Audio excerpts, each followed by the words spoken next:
Yo, it's the Pillaging Podcast, companion podcast to the PillagingJustForFun.com website, the only Raiders fan site made by Raiders fans for Raiders fans. I'm Kenny Stapler. I'm joined by my host tonight, Raider Kane. Let's get ready to pillage.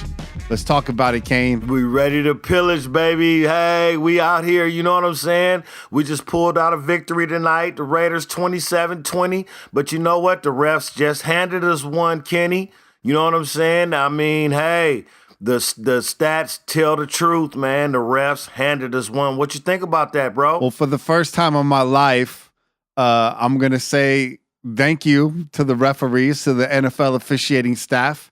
I'm not going to apologize for it because I've never had to apologize for it before. I've never seen this happen before, and I'm just going to enjoy it while it lasts. That being said, I don't want to discredit anybody on our team. Derek Carr was obviously there to seal the deal at the very end. He did what he's been doing all season long. I like it. It's just a real gritty victory at the end of the day, man. Not what I expected. I didn't really expect a blowout per se, but I thought it was gonna at least look a little bit easier. And I was pretty nervous throughout most of this game. I was pacing in my living room. I was yelling at the television. It got pretty ugly. Hey, man, look here, man.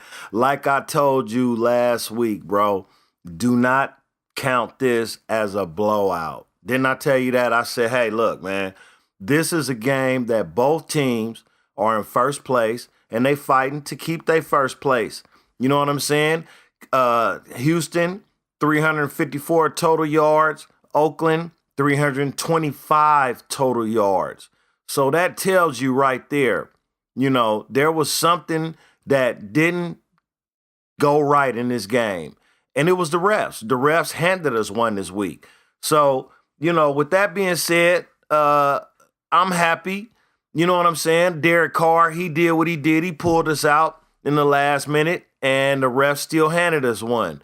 But the running game, we're going to have to pick that up next week, man. The running game didn't look too good this week. Houston, they looked to shut down our run today. Yeah, and I mean, don't be surprised. We put on a clinic on Sunday Night Football. We were on a bye week. You know, everybody saw that. We actually did a lot of gimmicky stuff in that game with Denver Kirkland coming in. Nobody had film on that guy. So that's going to nullify a lot of things. That's going to take it away. You don't have that trick card to play anymore. I'm not saying we can't run the ball, but I also don't want to discredit Houston Texans defensive line. They are a lot tougher than we gave them credit on the show last week. I think we kind of knew that. I think we were trying to, you know, swagger a little heavy, but you know, they did their job today. They really did. And when it came down to it, you know, we had to put the ball in Derek Carr's hands, and the kid did what he does. But we did learn a few things today. At least I did. Let me see if, you know, you can share your thoughts on this, but I learned that we still can't cover the middle of the field. We still can't do that. I learned that Carl Joseph is a beast. The kid had 9 tackles tonight. He was a missile out there. He was really flying in hard on hits. He's looking really good. He's progressing every week. And I think we learned that Watson is actually obviously an improvement over Howard. Austin Howard was getting manhandled there early on in the game by Clowney. One of the late third down pickups in the game. I saw they had Watson in there, and he was one-on-one with Clowney. He was just manhandling him. I think if Watson can stay healthy, I can start to believe in this kid. Those are the 3 things I learned, really. Watson over Howard, still can't cover the middle of the field, and Carl Joseph is a human missile. Carl Joseph is a human missile. But one thing that we did learn tonight was this defense took a step backwards. And I thought they was going to take a step forward tonight. I really did. I thought the defense was going to come out and give us a game that we was looking for, that we was ready to play. But, you know, passing first downs, 14-9, rushing first downs, 6-3, first down from penalties, 2-4. I mean, this defense, you know, total plays, 74-51, rushing, 124-30. This defense allowed the Texans to play their game. And, you know, we haven't saw this defense come to play a game, a full 60 minutes yet. Whether it be the Texans, whether it be the Chiefs, whether it be The Carolina Panthers next week, this defense has not come to play a full 60 minutes, and that's what I'm still waiting on. The offense is still saving us. The offense is still winning games, and you cannot do this during the playoffs. They're playing real loose out there. They're playing real sloppy. I have to admit that. And then also don't discount the fact that the altitude looked to be a major factor. That can't be an excuse. It's affecting both teams. But this Raider team was sucking wind early and often throughout the game. It looked like they caught their second wind much later, and the offense caught it before the defense could. They did look better in the fourth quarter, but you're absolutely right, including the Denver game. I mean, don't forget, that was a fairly close game for most of the game. We gave up some yards and chunks there, and late in the game, we gave up the screen for a touchdown. So you're right. Even in games where on the stat sheet, the defense looks pretty good, we haven't shown up for a full 60 minutes. I think that's important. That will not last in the playoffs. That being said, however, right now, the playoffs, the road to the Super Bowl runs through the Oakland Coliseum. The road to the Super Bowl runs through the Oakland Raiders inside the Oakland Coliseum. But let me tell you something. If this defense doesn't come to play for the rest of the year, then that doesn't matter. All of that goes away because I tell you what, you got offenses coming in here in the playoffs, painstakingly New England, and we still got to face Carolina Panthers, Cam Newton. Can you even shut down them? At this point right now, I'm disappointed in that defense. They didn't come to play tonight. They really didn't. I mean, if the referees didn't give us that game, basically, and if Derek Carr didn't come into play and do exactly what he's been doing for the rest of the season, then guess what? We don't win that game. The Texans win that game, and we all go home feeling sad tonight, people. I'm telling you, the defense has got to step it up in December. We have to. We're going into the last stretch of the season. And this defense was supposed to come out tonight in front of the national stage and show us that they were playoff caliber. And in my opinion, they did not do that. They did not do that. What we saw tonight was Derek Carr is going to win games for us. And that doesn't last in week 17, week 18, week 19. That's how you get there with defense. And if defense doesn't dictate that, I'm not sure how far we can go this year, man. I'm really not. Well, the good news is for the defense is the majority of these games in the last half of the season are going to be at home. So they get us Raider fans there to help them out a little bit. If you've ever been to a game, I know a lot of you haven't. Trust me, it goes a long way. It went a long way tonight.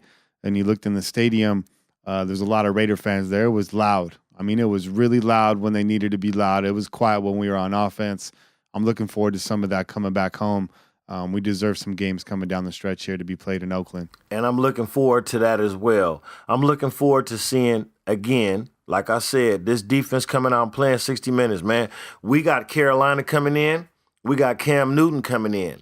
We got a better quarterback, in my opinion, than Brock Osweiler is coming into the Oakland Coliseum next week, and he will take off and run. He can pass the ball, and he's very accurate. And they have a good defense. Whether you think it or not, the Carolina Panthers are a formidable team. And if you play like you played tonight, you will not beat the Carolina Panthers. So I'm very disappointed. I'm very disappointed in tonight's game. 27-20 against a 6-3 Houston Texans team that hasn't really beaten anybody. I'm disappointed. Let's take a little break right now, Kane, and when we come back, let's talk about the Carolina Panthers and what the Raiders are looking at next week coming up here in the NFL, because as you know, the season moves and it moves fast. We got to celebrate this win, but as our players and our coaches are doing right now, we got to start looking towards next week. So let's take a little break. When we come back, we'll break that game down. But in the meantime, go Raiders, 27-20 over the Houston Texans. Raiders! Sound Roll 66.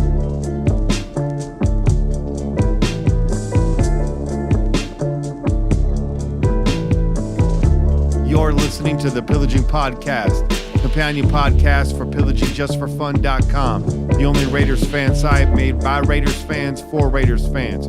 Also, check us out on Twitter, @PillageJustForFun. That's @PillageJust4Fun. All right, so we're back. Kane's not with us anymore. He had to take off. He had a long work day yesterday. Obviously a little bit winded from the game. That took a lot out of everybody. It's day 2, actually. I'm back here the day after. I wanted to take some time away from the game to actually think about it. Pretty emotional yesterday. For a minute there, I was kind of like, I don't want to get on and do this podcast. It's looking like it's going to be everything we didn't want it to be. And then our boy Derek Carr came through in the end. So before we move on to Carolina, I just want to clean up a couple things from the first segment. First and foremost, I don't want to short the defense. Same things still stand. We can't cover the middle of the field. We still can't cover a screen to save our life. That's been like that for years. I don't want to put it on the DBs. Smith, you didn't hear his name called at all yesterday. Obviously a good thing for a DB. And Amerson was lights out. David Hamerson, as I like to call him, was blanketing receivers. Just took players out of the game. Just real clean one-on-one, man-to-man coverage. Raider football, as it looks like. Al Davis would have been proud of that performance. Of course, Carl Joseph is the human missile. Reggie Nelson still looking a little bit lost out there. I don't understand. He's a veteran. He's smarter than that. Might be a communication thing. Might be a scheme thing. Somebody on the blog today said that he's used to playing single high safety, so maybe the coverages are too multiple. I noticed him moving around from side to side on the field. Maybe he hasn't gotten adjusted yet. Maybe he's out of his comfort zone. I don't know. The jury's still out on Nelson. He does some good things. He does some horrible things. But mostly I'm seeing linebackers getting burned in coverage last night. Irvin, even though he's great, he's got the Seattle pedigree. He covered out there. Wasn't a pass rusher out there. Saw him get lost last night. Gave up a big gain, I think, for a touchdown, or at least to allow the Texans to get into the red zone. And I saw Perry Riley lost a couple times. Don't want to harp on him too much. He's a solid guy. And saw Malcolm Smith even get lost too. But speaking about Malcolm Smith, really kind of brings me to my point. We could rag on these guys all day, but that bend, don't break philosophy did work out. We did get 3 turnovers yesterday. We had the turnover on downs, which was controversial. We had the turnover off the kickoff return, the fumble, and then we had the Malcolm Smith interception. So, props where it's due. Shout out to those guys. Also, stat that came out today, Derek Carr, highest rated quarterback rating in the fourth quarter. I feel like we've known that all along, but actually see the numbers. Proud of your guy, Derek Carr there. Be proud of him. He's a good kid. And that's this Raider team in a nutshell. Fourth quarter, just knowing how to win. And if you forgot, our credo is just win, baby. So it might be ugly. You might catch a heart attack. You might have some gray hairs on Monday or Tuesday morning, but we got that W, and that's what counts. So one other thing, the power rankings came out today, depending on what rag you read. We're 3rd or 4th, and I think that's fairly accurate. I would put the Patriots above us. I would definitely put the Cowboys above us. I think we match up well with the Patriots, but they have that New England pedigree, so you're going to put them there. And then, on some charts, I saw Seattle ahead of us too. I agree with that. I think they have a stronger home field advantage than we do. And I think that that's a tough matchup for us. So even if we play them in Oakland, that's not a guaranteed win. So shout out to them. It is what it is. They're a good football team. But we're in that top 5. We cracked it. I think we're going to stay there down the stretch and hopefully move up a couple more slots as we show the league who we're really about. But that defense has to come online. That being said, let's move on to next Sunday. We're looking at the Carolina Panthers. And I'm looking at the matchup right now. And on offense, we wipe these guys in every category. Overall ranking, we're 5th to their 15th. Passing offense, we're 10th to their 18th. Run offense, 9th to their 15th. And scoring rank, 5th to their 12th. Now, I think these rankings are based off of last week's, not including week 11. But I don't think the needle's tilted too much in 1 week. It's a fairly accurate representation of where we're at. Offense, again, we wipe these guys out. On defense, it's a different story. We're ranked 29th overall in defense. They're middle of the pack at 15. Passing defense is about the same, 27th and 29th. run defense. They got the second highest rated run defense in the NFL. With the problems that we saw running against Houston last night, I could see this being a real issue in the game. I know JDR and Musgrave are going to look at this, and they're going to probably tweak the game plan to adjust for this offset, this differential. Probably be pass heavy, but I'm not saying abandon the run. Obviously, that's bread and butter. We're going to do that. But in a Denver game where we ran to open up the pass, we might have to pass to open up the run here. And then scoring rank, we're 20th in the league, giving up an average of 24 points a game, and they're 22nd, giving up 24.6. So again, that's pretty close. Stats aside, everything aside, charts aside, all of that aside, I think the X factor in this game is really going to be Cam Newton. A lot of you probably, that sounds like nails on a chalkboard. Cam Newton's a polarizing figure in the NFL, but he is an X factor because this guy can take off and he can hurt you. He can be a smart passer. He can be hot and cold in that same regard. I think this is a guy that could really damage us, though, especially with the problems that we have in the middle of the field. They're going to be running crossing routes, their tight ends, and they're probably going to look to get the running backs in space. So we really got to shore up that part of our defense. Their defense scares me a little bit. They are tough. I think they play a little bit better than what the stats show on paper. But that passing ranking right there, 29th in the league, that's what gives me hope. I think obviously the other X factor in this game is Derek Carr. Last night's game would not have been as close, in my opinion, if wide receivers were catching balls. I don't know if that was field conditions. I don't know if that was the weather, the atmosphere, the altitude. But it was a factor. They weren't catching balls. Altitude affects more than just your breathing. It affects your mental clarity, ability to make quick reads, judgment decisions. So that definitely could have been a part of it. So getting back to the Oakland Coliseum next Sunday is going to be huge for us. I'm expecting the crowd out there to be large and in charge, loud and proud. We're 8-2. We're the number one seed in the AFC. Raider Nation needs to show up and represent. We need your help at home going down the stretch. We got 3 of these last few games at home, and Raider Nation, you got to be out there. You got to do your part. I don't need to remind you. I mean, I think out of all the teams in the league, we're there at home. We're there at your home. We're there in Mexico. We're everywhere. You turn around, Raider Nation's right there to say, hey, what's up? This is it, silver and black. So be out there, homies. I'll see you at the tailgate, hopefully. I'm waiting on my ticket right now. If I had to predict this game, I'm going to give the edge to Oakland. I mean, obviously, I'm a Raider fan, but it is a home game. So in these close matchups, I tend to take the homer. I think that this game's going to be a close one, probably decided by a field goal and or maybe a touchdown. I don't see this being a high-scoring affair, but you never know with Derek Carr and the Oakland Raiders. You just never know. And also with this defense, you just never know who we're going to get. So, that being said, I just want to give a shout-out to everybody on the blog. Special shout-out to Raider Kane. He's got a tough schedule, and he does his podcast remotely from where he's at out there in the Bay. He goes to work every day at these schools, cleaning up after your kids, dealing with all of that, seeing everything that we see on the front lines with these kids. So shout out to you, Raider Kane. I really enjoy doing the show with you. And a big, big shout out to everybody on the blog that's been there, the OGs, the lurkers, the people that are newly dropping in. If it wasn't for you guys, we wouldn't have this. It's not about the website. It's not about articles. It's all about building this community that we call Raider Nation. With that said, we'll see you guys next week on the Pillaging Podcast, companion podcast to pillagingjustforfun.com. Check us out on Twitter at PillageJustForFun. That's at PillageJust, the number 4 fun. And we out here. Peace.